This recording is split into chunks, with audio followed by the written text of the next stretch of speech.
Malo prej videli, naj bi imeli zdaj v SLS 21 županov, na zadnjih volitvah so jih imeli 41. Gospod Popovič, danes niste tako slabe volje, ko ste izpadli iz parlamenta, je to dober rezultat? 21 še zagotovo ni zadnja številka. Lokalne volitve so realne volitve, kjer se treba približati človeku in od ljudi dobiti glasove. To niso neke virtualne volitve, kjer lahko preko medijev in z lepimi besedami in obljubami dobiš volitve. To je enostavno treba znati nekaj narediti in danes zmagujejo župani v slovenskih občinah, ki so že veliko naredili.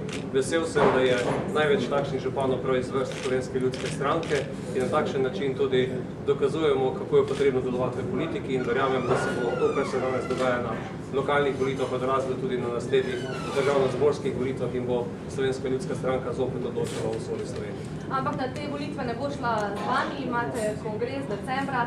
Kaj lahko to pomeni za stranko? Novo vodstvo, vemo, da na državno-zborskih volitvah odloča. Slovenska ljudska stranka nima tega problema, da bi imelo samo nekaj ljudi, kot imajo stranke, ki tudi vodijo državo.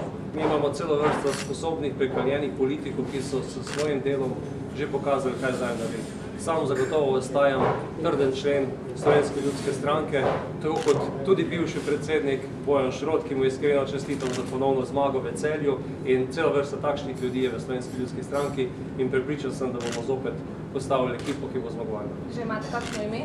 Veliko je imen, vendar najbrž niste pričakovali, da jih boste nocoj izvedeli. Danes se veselimo županskih kandidatov. Zanima me še za Maribor. Nekoč bila to vaša prestolnica, zdaj v drugem krogu Franc Kangler. Pred kakšnim mesecem ste dejali, da bi nam morda lahko celo podprli. Ga boste v drugem krogu podprli? Najprej iskrene čestitke Francu za ta rezultat. Mislim, da je preživel zelo težke mesece, leta v zadnjem času, zato mu iskreno privoščim ta rezultat.